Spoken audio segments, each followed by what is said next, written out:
The Cleveland Cavaliers select Evan Mobley. Has been a historical franchise in this league for years. We have a trade to announce. The Boston Celtics select Jason Tatum.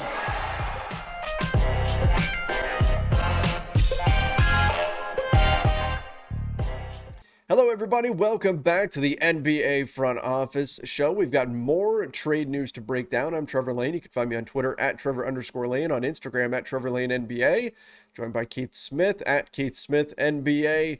Let's get into the Washington Wizards and Bradley Beal. This is a team that everybody's kind of keeping an eye on. Not sure what's going to happen with the Bradley Beal situation if he were to hit the market. 29 teams in the NBA will be interested in him. Not that they all could get him, but they would be interested in Bradley Beal. He's an incredible player. The Washington Wizards have maintained that they would like to keep him. Keith, where do we see this heading now that the Wizards have started to slide in the standings considerably after a great start to the season? Yeah, I mean, 29 teams would like to get him. I don't know if the Lakers are getting him for THT. Sorry. I don't think that's going to work out. Hey, see our earlier video from today. Why math is important and math matters. Two guys with an education. That's right. To pump that. But yeah, I think the reality with Bradley Beal is he's no longer sending the signals of like, hey, I'm here. This is it. Like, I don't want to go anywhere. I'm locked in. He's now kind of, let's see what we do. And, I said it, he's exercised the superstar's right of put pressure on the organization to make you better. And the reality is they're not very good right now. They have really slipped. They're now barely hanging into the last play-in spot. And the Hawks are starting to play better, so the Wizards might be in danger of missing entirely. And that's tough after where they started. And what the speculation that's out there is, could Beal ask for a trade? Now, on the most recent Low Post, Zach Lowe and Bobby Marks both agreed. They haven't heard anything. Everything is pretty quiet on the Bradley Beal front. But what Zach did say, which makes a lot of sense, is Wizards are getting a lot of calls on other stuff, and they seem pretty ripe for a consolidation trade. They've got front court guys coming out of their years. There, you've got Thomas Bryant is back, so now you've got Daniel Gafford, Thomas Bryant, Montrezl Harrell, probably all really centers at the end. Probably, Harrell, I know every once in a while gets pushed to the four, but the problem with pushing him to the four is at the four you've got Kyle Kuzma, Rui Hachimura, Davis Bertans, and then there's a lot of people, believe myself included, that may be Denny Avdia's best position in the NBA as well. And then all right, so slide Kuzma to the wing, right? If you want to play that. Then you've got Kentavious Caldwell-Pope, Corey Kispert, Avdia. I mean, it's just messy. You've got an awful lot of guys who you start looking at and you say, man, all these guys are kind of pretty good. But that's the problem. You can't play all of them. And I think that's what's kind of thrown the Wizards off as they've gotten healthy and gotten all these guys back. It's really hard for Wes Unseld Jr. And sometimes less is more. Sometimes it's better to have your 7 or 8 guys. I know those are my guys.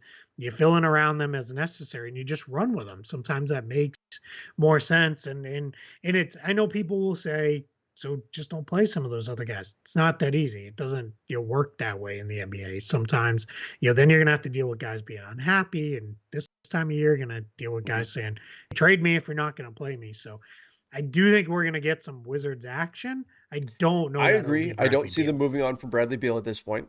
They're usually not a major free agent destination. And if you've got a guy who is as bought in to the Washington Wizards as Bradley Beal has been, you want to keep him. However, I think it's also fair for Bradley Beal to put some pressure on them to do something. And I agree that when you've got that pressure plus the slide in the standings, something's going to happen. Something's going to give here, and they're going to try to make some type of a deal. Right now, they've lost their last 4 games straight. The Hawks have won their last 5 games, and the Knicks are also only half a game back. So you have the Hawks and the Knicks that are a half game back of the Wizards for the final, not playoff spot, play-in spot.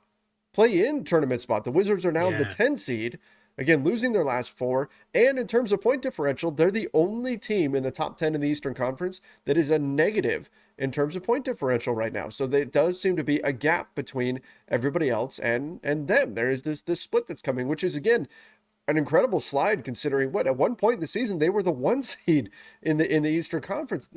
Yeah.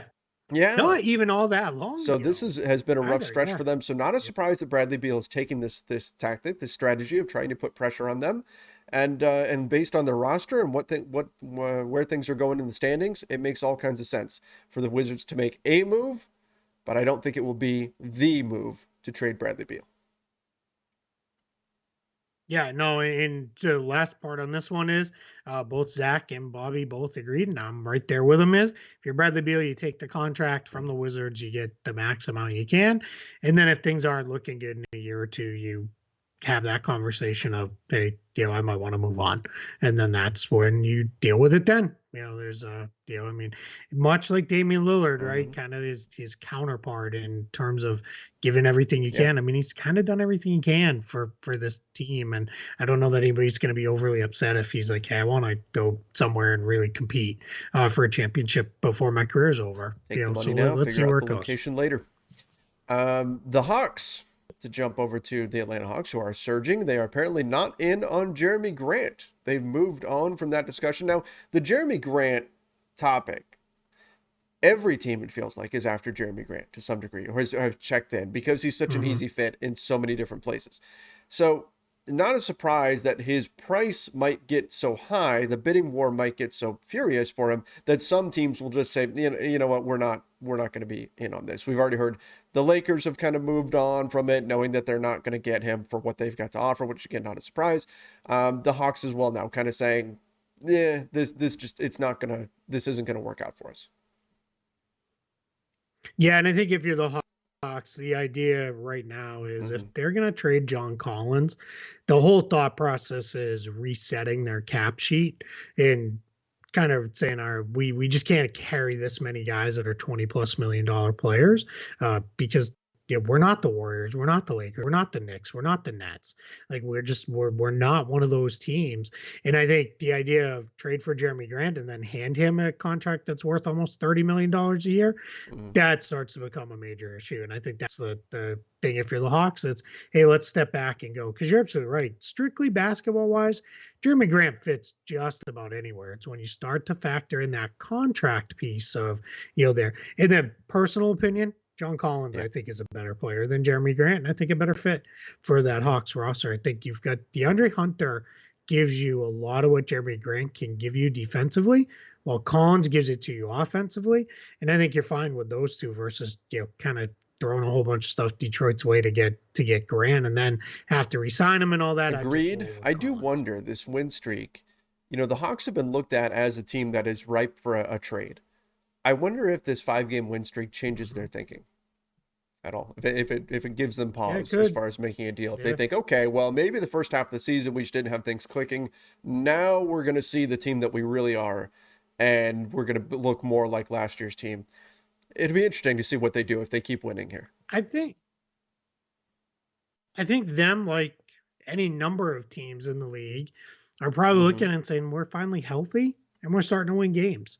Like, this is who we always would have been had we stayed healthy, all year. And I think there's a handful of teams in that boat that are really kind of looking at that and saying, hey, we got our guys back. Look at what we're playing. Like, look at Dallas in the Western Conference, right? They finally got Kristaps back. They got some of their role players back, and they've started to roll. Boston has started to play a lot better now that they've gotten healthy. They're starting to push up a little bit in the standing. So I do wonder if you're Atlanta, if that the thought process is, maybe we don't need to do anything. Maybe we wait this out and then see where we go in the postseason. Then maybe we can. Yeah, I mean, the Lakers played a lot better when they got healthy for that one game. Moving on. I didn't say it, guys. It wasn't me. It wasn't the Celtics guys. Oh, man, they had their big three, their big three back for one game, and then LeBron's got a sore knee. Moving on, though, the San Antonio Spurs are reportedly getting calls on DeJounte Murray and Derek White. Now, we already know Thaddeus Young. He's an interesting guy who probably gets moved by the trade deadline. Makes a lot of sense, even though the Spurs, we've talked about this a lot, are not necessarily a mid-season trade team. They tend to not do that. But what are your thoughts on teams calling on those two specific guys? Are these guys that the Spurs should even make available at this point? They've committed long-term salary to both of them. Clearly, they believe in them. But Are these guys the Spurs should look to move at this point if this really is a seller's market? Maybe you cash in. No, on DeJounte Yep. Murray. They should be keeping him. Derek White, maybe. His shooting has really slipped this year. He's under 30% from three now, and it's on 5+ attempts per game. So that's a pretty good volume to shooting that poorly. Because of Murray's full-on emergence, White has been shifted more than ever into an off-ball role. You have Lonnie Walker as a restricted free agent this summer. You drafted Devin Vassell 2 years ago. You drafted Josh Primo this year. So you've got a lot of guys you can slide in to play that spot. So if you could get involved in a Derek White trade that would, again, rebalance you, get you something, maybe a 4 with a little bit more size, John Collins, maybe, if you wanted to get in on that, shift Keldon Johnson down to the 3, McDermott back to a bench role, all of a sudden you might be in a different spot. If you're the Spurs, where you look, very different. Let me throw this at you. You don't have the stats page up for them, do you, right now? Okay, don't pull it up. What do you think DeJounte Murray is averaging points, rebounds, and assists? I did see that when we were doing our All-Star stuff. I was looking at this. He's at like 18. Okay. He's somewhere in the range of like 18, 8, and 8. Like he's close to averaging a triple-double. Yeah. Okay. Yeah, 19, 8, and 9 with 2 steals per game. Like that's nuts. And no, he's not a good 3-point shooter. He probably never will be at this point. Yeah. But when you're doing all the rest of it, like, come on, man. Like this he's the guy for them. I would 100% be saying no, or I would be asking for the moon. Like I'd need a ton back for him because you mentioned that part of why these guys are in those conversations is their contracts. They're both about $15 million guys this year. And that's going to be, it just steps up slightly going forward. And they're both under contract through Murray through 23-24. Unrestricted free agent in 2024. White, one more year, 24-25. Unrestricted free agent in 2025. So, yeah, if I was another team, I'd be all over DeJounte Murray. I'd be interested in Derek White because he's kind of a do-everything kind of guy, and maybe the shot gets back to where it was a year ago. He reminds me an awful lot of Marcus Smart in a way where kind of does a whole lot of things, but if the shooting's not there, you do have to start to – well, what is it going to be? But I mean, I don't blame teams for chasing them for sure. Money, just in general, as a negative in the NBA, right? We tend to think, oh, no, flexibility, that's what you need. But sometimes we forget. You can say, oh, we've got this many millions of dollars committed to this player. Do teams really want to pay that? You've also got a rising salary cap. So, like DeJounte Murray on $17 million in the 2023-2024 season, that could very possibly look like an absolute bargain. It looks good right now, but 2 seasons from now, it already does. My goodness, that could be one of the best deals in the league. If De'Aaron Fox is a max player, DeJounte Murray is a max player. Like that's just that's just the reality of it, and he's being paid not exactly half, but half what Fox is. Let's talk. Well, I know we talked some Knicks on our last episode, but we've got another little tidbit here. Ian Begley was talking with Jake Fisher from Bleacher Report and said the Knicks have touched base with the Mavs on Jalen Brunson. And I guess it's not even so much Knicks that I want to talk here. The Knicks being interested in a point guard. Okay, that makes sense. But Jalen Brunson in particular, the Mavs are in kind of an interesting spot with him. Doesn't make a lot this year, but he's performing. He's playing very well for them.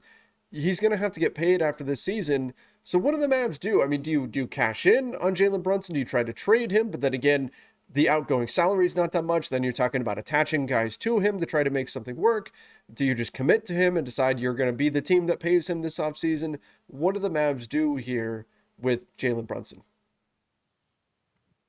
Now, the good thing for the Mavs is they do have the Josh Richardson trade exception of about $10.8 million.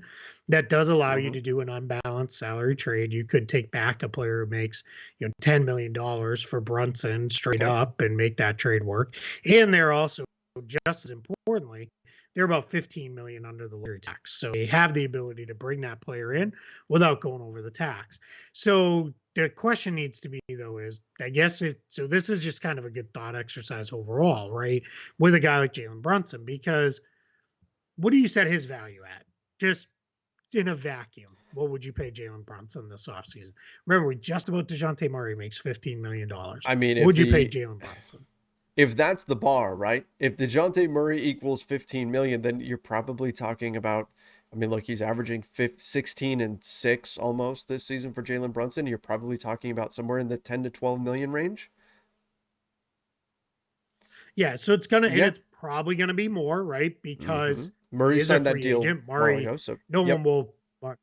Exactly. Murray signed that deal a couple years ago, took an under market deal, so it is what it is. So I would say 15 to 20, right? That's your probably likely starting salary for Jalen Brunson next year. So if you're the Mavericks, all right, so 15 to 20, your first question is, do we want to pay him 15 to 20?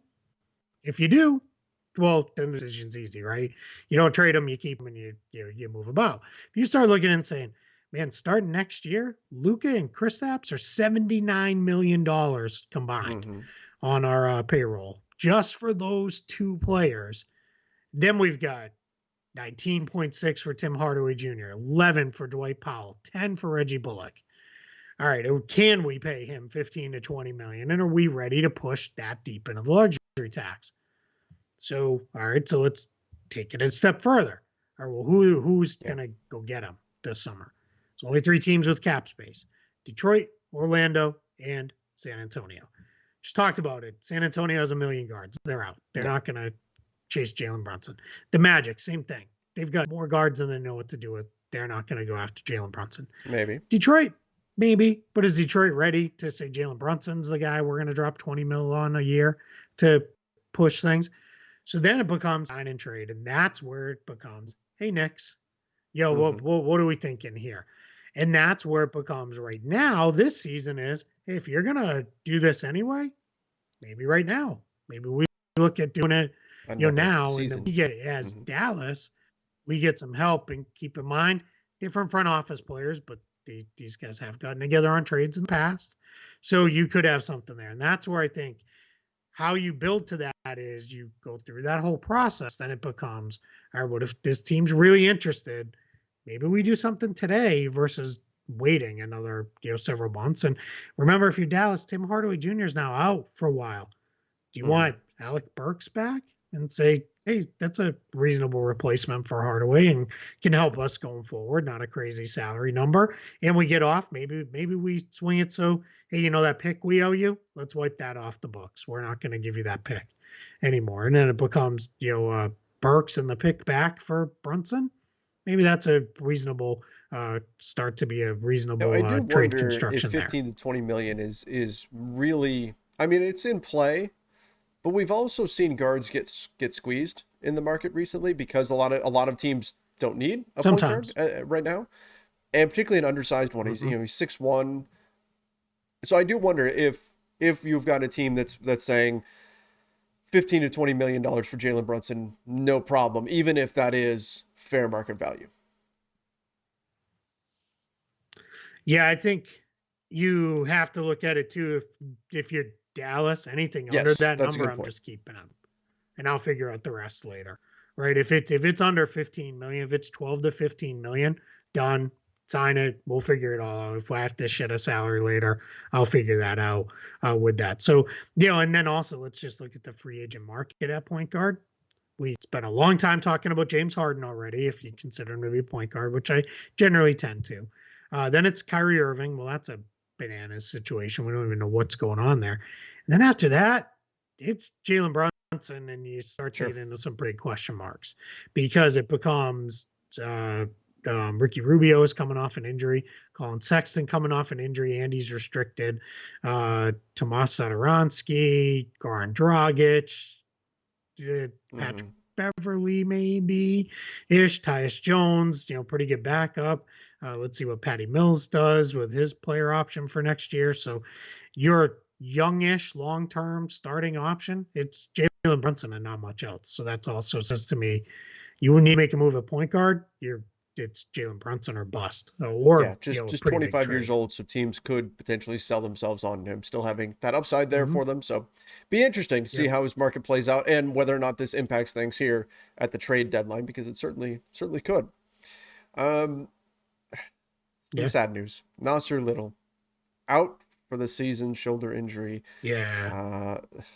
The Blazers, man, I mean, it's been a rough go for them. Blazers, who are Yep. starting to play kind of Yep. good too. Brutal. Yep. Yeah. This one sucks too because I'm just going to pull it up to make sure I'm right on this. Yeah, he had basically doubled his output across the board. Including in minutes played. He was at 42 games played. His career high over the first 2 seasons of his career were 48. He started 23 games. Now you can chalk that up to because guys were, but everything else doubled across the board. Points, rebounds, assists, shot attempts, shooting About the percentages same. stayed Yeah. relatively solid.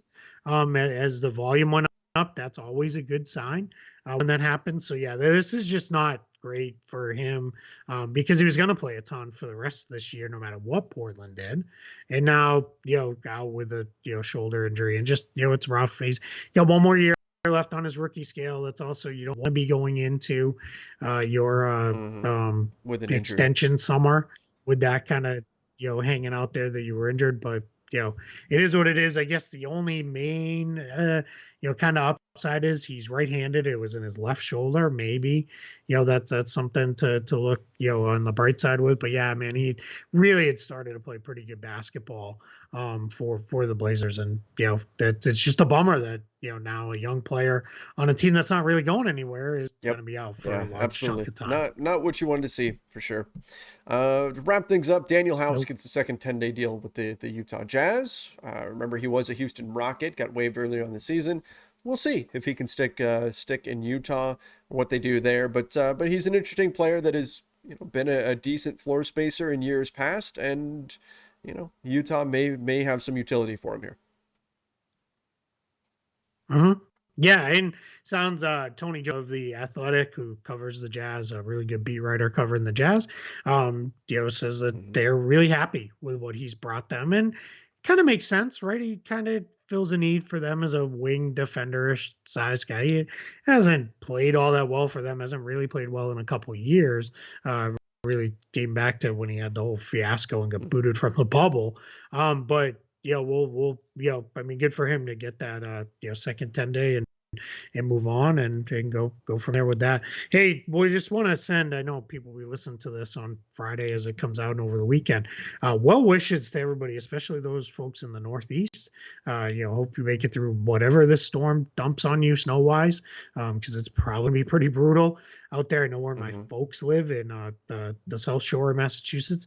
They're saying maybe up to 2 to 3 feet of snow is going to get dumped on them between today and into tomorrow. So Trevor and I will be in solidarity as we suffer through Cold for us, where we are in the world. For me, that's going to be days that are down in the 30s, 40s, 50s here in Orlando. But all the best to everybody going through this, because it's going to be a pretty rough. And it's if anybody's listening and doesn't know, it's even if snow is fun and you like it, that much is not. You do not want that much snow.